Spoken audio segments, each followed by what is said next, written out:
ஐயோ அது திமுக தான் எங்களை பாதுகாக்கும், அது ஐயா ஸ்டாலின் தம்பி உதயநிதி அவங்க தான் எங்களை காப்பாற்றணும்னு நினைக்கிற கோழைகள் போட்டுறீங்க, தயவு செய்து போட்டுறீங்க.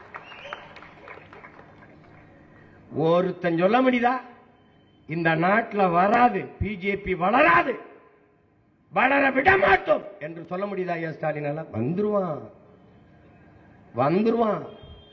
ஒரு வாயில் காவலன் போடுற, நீ வாட்ச்மேன் போடுற,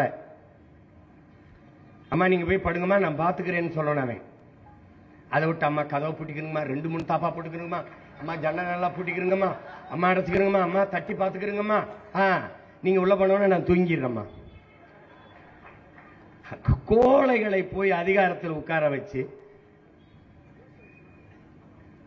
காலங்காலமாக இப்படி ஏமாந்து ஏமாந்து கேவலம் கேவலம். இன்னும் அவன் சொல்றதுக்கெல்லாம் நீ நம்பிக்கிட்டு இருக்க. சிறுபான்மை ஒரு தடவை கூப்பிட்டு எப்படி சிறுபான்மை? சரி நான் சிறுபான்மை இஸ்லாம், நான் சிறுபான்மை கிறிஸ்தவன், மதத்தின் பேரால் நான் சிறுபான்மை, நீ பெரும்பான்மை. எதன் பொருட்டு?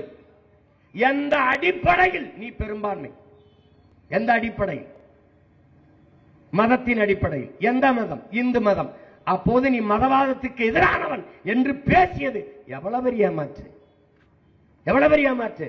இப்ப மதமாகத்தான் எங்களை பார்க்கிற, மனுஷனா கூட பார்க்கல.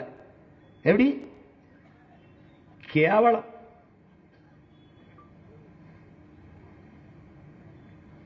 என்ன செய்யறதுன்னு எங்களுக்கும் தெரியல.